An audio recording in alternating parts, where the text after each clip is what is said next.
He was my husband's best friend, and the only man who ever truly saw me. I can still hear the sound of the rain that night, a steady percussion on the old sash windows, every drop like a finger tapping the shoulder of a memory. It was the late 1990s, before love could vanish into blue bubbles and 3 flickering dots, before apologies were texted from airport lounges. Back then, silence had weight. You could hold it. You could place it on a shelf and see the dust gather around it. We had an answering machine with a tiny red light that blinked when someone cared. And there were weeks when I swore that light stayed dark just to prove a point. Michael, my husband, loved me in the way men are taught to love when they are afraid of losing. He loved by providing. The bills were always paid, the car serviced, the window locks installed after a burglary 2 streets over. He loved with inked calendars and sharp pencils and messages on post-it notes. Dentist Tuesday at 3. Bin day moved to Friday. Dinner in fridge. He never forgot logistics. Only the unmeasurable things. A hand held for no reason. A compliment caught midair. The question, how is your heart today? Work swallowed him whole that year. Y2K panic, he called it. Lines of code that kept the world from turning to ash at midnight. He traveled, he debugged. He phoned when he remembered, weary and tender but already wrapping himself in the next task before I could say, "Me too. I miss you." And then there was Daniel. He and Michael had been inseparable since university. An unlikely pair in the photographs. Michael, neat and careful, tie straight even on a Friday night. Daniel, with the grin that cut sideways and a shirt always 1 button too open. Like life was an invitation he didn't want to be late to. I used to joke that I married them both. 1 for order, 1 for music. They each believed the world could be fixed. Michael with plans, Daniel with kindness. At our wedding, Daniel's toast made me cry. Not because it was grand, but because he spoke to us like he'd been watching quietly for years, and finally had permission to share the secrets he'd learned. "There are people who will love your sparkle," he said, raising his glass in our direction. "And there are people who will love your shadow. May you be both for each other." Michael laughed, handsome and a little embarrassed. I pressed my face to his shoulder. I thought we would be. Years later, when the silence in our home began to hum at a frequency I couldn't tune out, Daniel would stop by with small reasons. He'd return a drill. He'd bring a concert flyer. He'd drop off a mixtape the way men used to confess things without saying them. Track by track, a quiet playlist of what could be felt between the lines. I played the songs while I folded laundry. Bill Withers for warmth, Dusty Springfield for ache, Nina Simone for the kind of truth that doesn't flinch. "Michael said you're painting the study," he said one Saturday, standing in my doorway with a paint-stained shirt and a bag of brushes. "I've got a steadier hand than he does." He raised an eyebrow. "No offense." We laughed, because that was easy. So many things were easy with Daniel. The laughter, the confidences that slipped out like coins you thought you'd lost in a coat pocket. He listened without tapping his foot at the end of my sentences. He saw the small ways I dimmed myself to keep the peace, the jokes I didn't tell because they landed in a different language at home, the dresses I stopped wearing because he didn't notice, and then the way I stopped noticing myself. "I'm fine," I used to tell Michael when he called from Belfast, from Berlin, from hotels with starched sheets and curtains that shut too tight. "Everything's fine." That word, fine, is a polite grave. You can bury so much in it. Let me be honest. If I had to mark the day it began, it was not that rainy night. It was weeks earlier, on a bright Thursday, when we went to the market together to pick up bulbs for the garden. Michael had forgotten, or work had become a hurricane again, and Daniel stepped in because that's what best friends do. I wore a red scarf I hadn't touched in years, and he noticed. "That color," he said, almost to himself, "should be illegal." We stood at a stall with terracotta pots, and I felt something tired inside me lift its head. But loneliness is not an excuse. It's a mirror. It shows you exactly where you are, and it asks if you like who you've become. We did domestic things that day, bought rosemary and thyme, ate warm bread from a paper sack. He told me stories about the years he and Michael shared in damp student flats, the bad bands and worse hair, the way they promised each other that adulthood wouldn't turn them into men who stopped listening to music. We were terrified of becoming our fathers, he said, smiling into the distance. And look at us now. I own 3 suits. Michael owns 6. 7, I said, because I kept count of such things. He laughed. So did I. Then we fell quiet. Some silences knit space between people. Others stitched them together. After that, I began to notice the ways Daniel noticed me. How he asked, "Are you still painting?" As if the version of me who once stayed up late with a brush and a jar of turpentine was a person he'd been waiting to reappear. How he remembered that my mother used to hum when she ironed, and that I hated winter because my hands cracked at the knuckles. He never touched me, not then. Not for a long time. But he stood close enough for my solitude to warm its hands. The evening I almost ruined everything didn't arrive like a storm. It crept in like mist, one boundary at a time. Michael was in Frankfurt. The trip extended again. The message on the answering machine was his voice, winded and affectionate around the edges. "I'll be back Sunday. Love you. Don't wait up tonight. I made soup for one and ate it with the slow deliberation of someone unsure what she deserves." The house was old, the kind that spoke when it was tired. Floorboards sighing, radiator clicking, stairs that announced your ascent like a parade. At 8:30, the doorbell rang. I knew it was him before I looked. He stood under an umbrella with rain freckling the shoulders of his coat. "I brought those papers Michael asked for," he said, as if that explained the way his eyes searched my face. "Come in," I told him, stepping aside. "You'll drown out there." We moved easily into our usual choreography. Kettle on, records chosen. A slow orbit around the kitchen table. He told me the city smelled like wet wool and bus diesel. I told him the house felt too large when only one heartbeat claimed it. We sat in the living room with our mugs warming our palms, the lights low, the rain practicing its scales against the window panes. On the turntable, Sam Cooke asked questions I didn't want to answer. "Do you ever wish you could go back?" he asked, watching the needle trace the grooves. "To a door you didn't walk through." "Just to see." I should have said no. I should have said that nostalgia is a liar with good lighting. Instead, I said, sometimes. But I don't know if I'd want to be that girl again. She made promises she didn't know how to keep. He looked at me then, really looked, and something in my chest unraveled. "I don't think you've broken any promises," he said softly. "I think you've been keeping more than your share."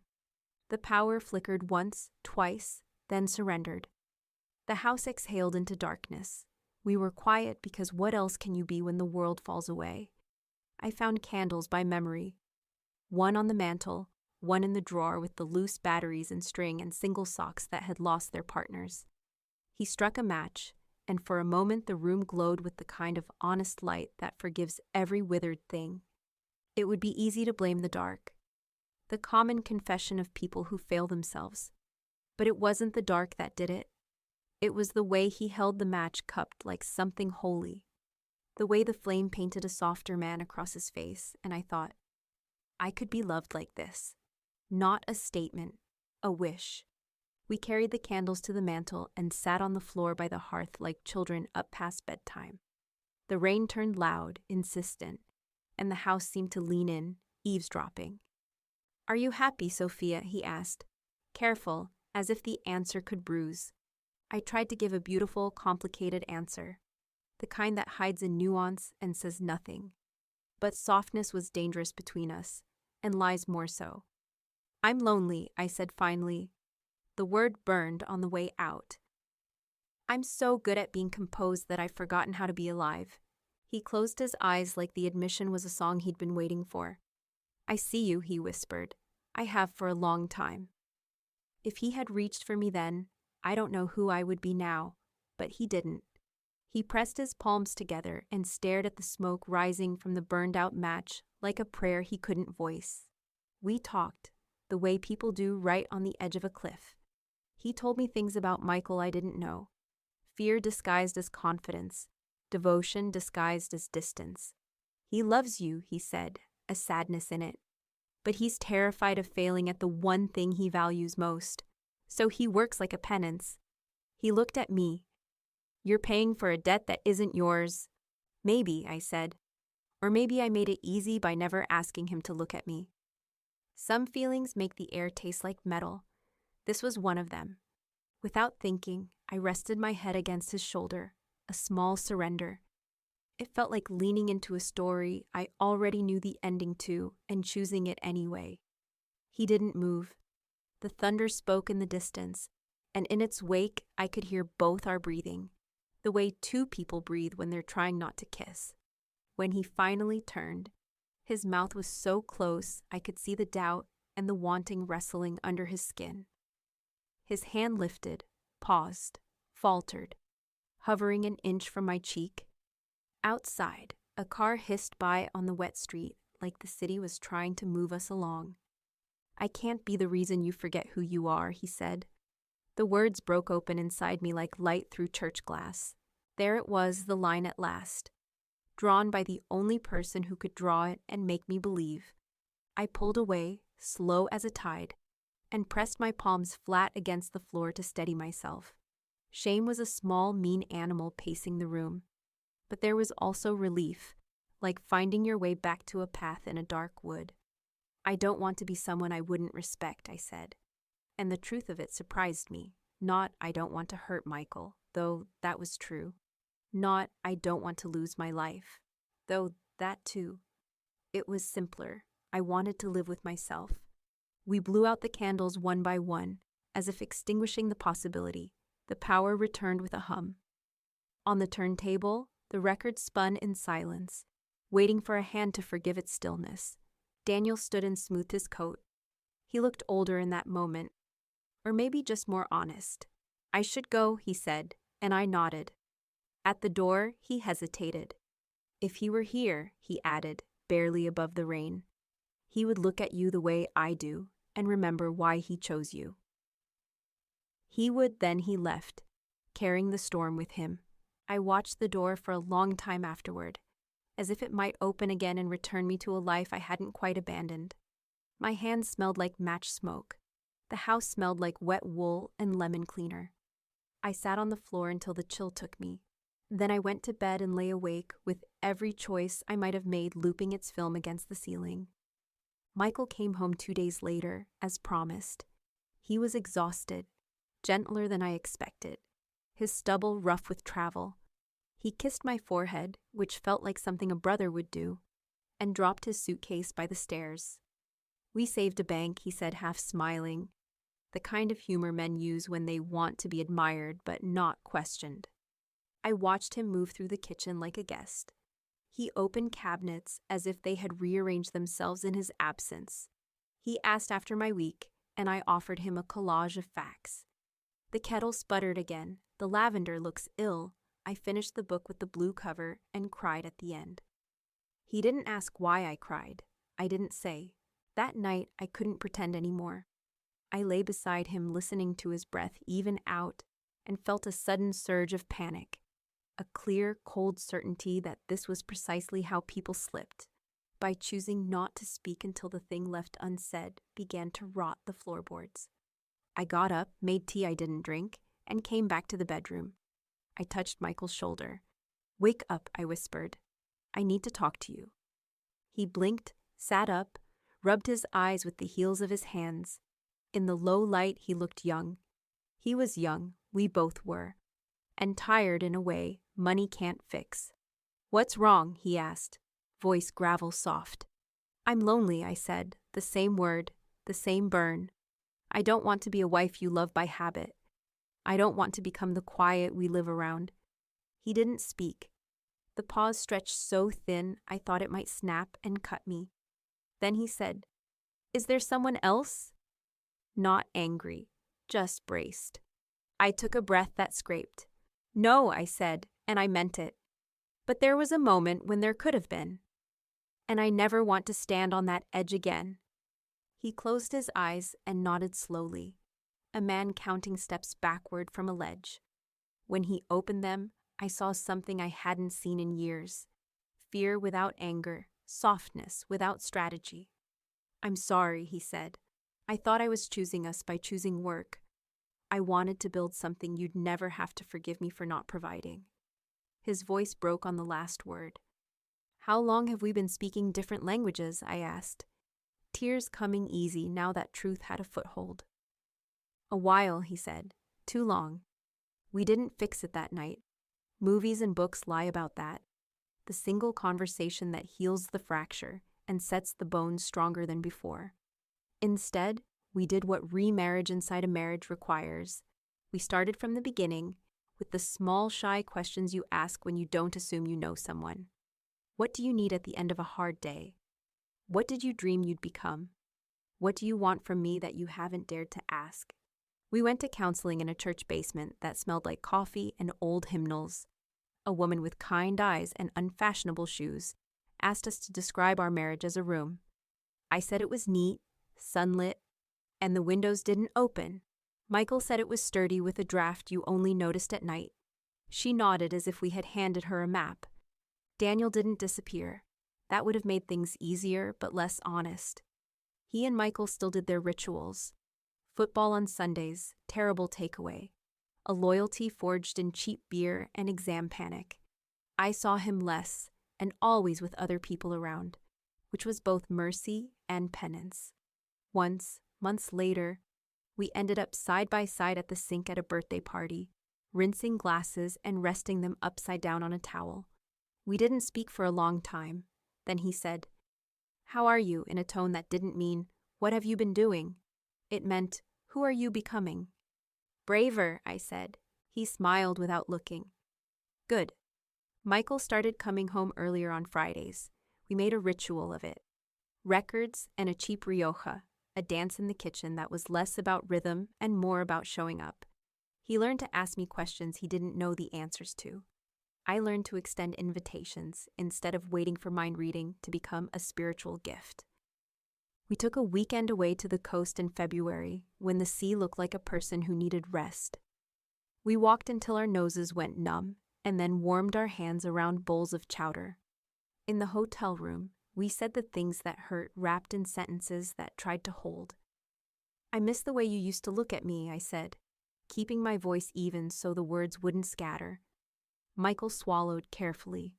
"I miss being the man who knew how," he said. One night, he confessed something I didn't know, how his father's layoffs had made him worship security with a devotion that left little room for tenderness. "I thought if I kept us safe," he said, "you wouldn't see the boy who was always afraid." He touched my wrist the way you touch something fragile, not because it might break, but because it matters. "I forgot you never needed me to be brave for you. You needed me to be brave with you."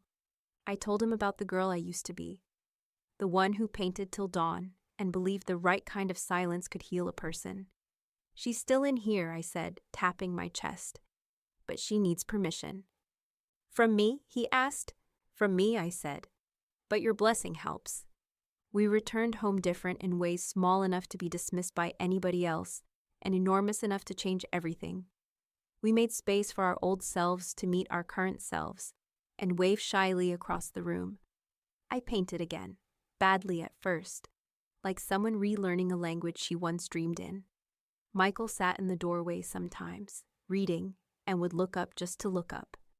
He started bringing me unasked for coffee, dark and sweet, the kind of offering that says, "I'm thinking of you even when you're not an obligation." Months later, Daniel stopped by to return a book he'd borrowed years before. He stood on the step like a man asking permission to enter a memory. Michael was home, and when he saw Daniel, he did that smile he always did, wide and honest. "You still owe me a pint," he said, punching his shoulder lightly with all the history of boys becoming men who almost forgot. "For that terrible bet in second year." They went out that night, laughing, easy, the way men are when love requires less translation. I stayed home and painted the corner of a canvas the color of dusk.